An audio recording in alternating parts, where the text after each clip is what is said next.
মানুষের উপরে আমাদের অনেক আস্থা। তিনি বিশ্ববরেণ্য ব্যক্তি, সারা পৃথিবীতে তার প্রবেশাধিকার রয়েছে। এ ধরনের একজন আমরা ব্যক্তি পেয়েছি। আশা করব তিনি তার যখন পদটা ছাড়বেন এই সুনাম যেন তার অক্ষুণ্ণ থাকে।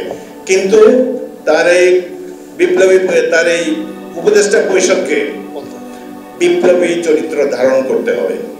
দরকার হলে আরো ছাত্র নেন, পিনাকি ভট্টাচার্যকে নেন, ডক্টর সলিমুল্লাহকে নেন, আরো যারা কনক সরোয়ার, ইলিয়াস, বিপ্লবের জন্য যাদের পরিবার নিগৃহীত হয়েছে, যাদের বিপ্লবকে প্রতিষ্ঠিত করার জন্য জীবন দিয়ে যারা চেষ্টা করবেন, সেই ধরনের লড়াকু মানুষদেরকে আপনার উপদেষ্টা পরিষদে অংশগ্রহণ করে। এইসব আর্মচেয়ার ক্রিটিকদের তো দরকার নাই। যারা হাসিনার সরকারকে সার্ভ করে এসেছে তাদের ছাড়াও বাংলাদেশ ভালোভাবেই চলবে। সুতরাং এই বিপ্লব যেন ব্যর্থ না হয়। আমাদের অ্যাক্টিং চেয়ারম্যান তারেক রহমান সাহেব বলেছেন, এই সরকার ব্যর্থ হলে আমরা ব্যর্থ হয়ে যাব। আমরা সবাই অনেকদিন পরে যে দ্বিতীয়বার স্বাধীনতার স্বাদ পেয়েছি, এই স্বাদ চিরকাল আমরা ভোগ করতে চাই। আজকের এই দিনে আমরা আশ্বস্ত করতে চাই যে আজকে এই সবার পর আমরা আরো সমৃদ্ধ হয়ে গেলাম।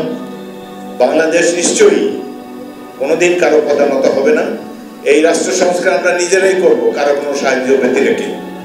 তো ইনশাআল্লাহ আগামী দিনগুলোতে হবে বাংলাদেশের জন্য একটি সুন্দর সময়। আমাদের কথা হলো আমরা বাংলাদেশ ভারতের সাথে বন্ধুত্বপূর্ণ সম্পর্ক চাই, ভালো সম্পর্ক চাই, but please leave us alone. আমাদেরকে আমাদের মতো থাকতে দেন। আমরা গরিব দেশ হোক, মধ্যমায়ের দেশ হোক, যেই দেশেরাই হোক, আমরা আমাদের মতো থাকি। আপনারা ধনী দেশ, অনেক পৃথিবীর বৃহত্তম গণতন্ত্র, আপনারা ভালোভাবে থাকেন। আমাদের দিকে সেন দৃষ্টি দিয়ে দৃষ্টিপাত করবেন না।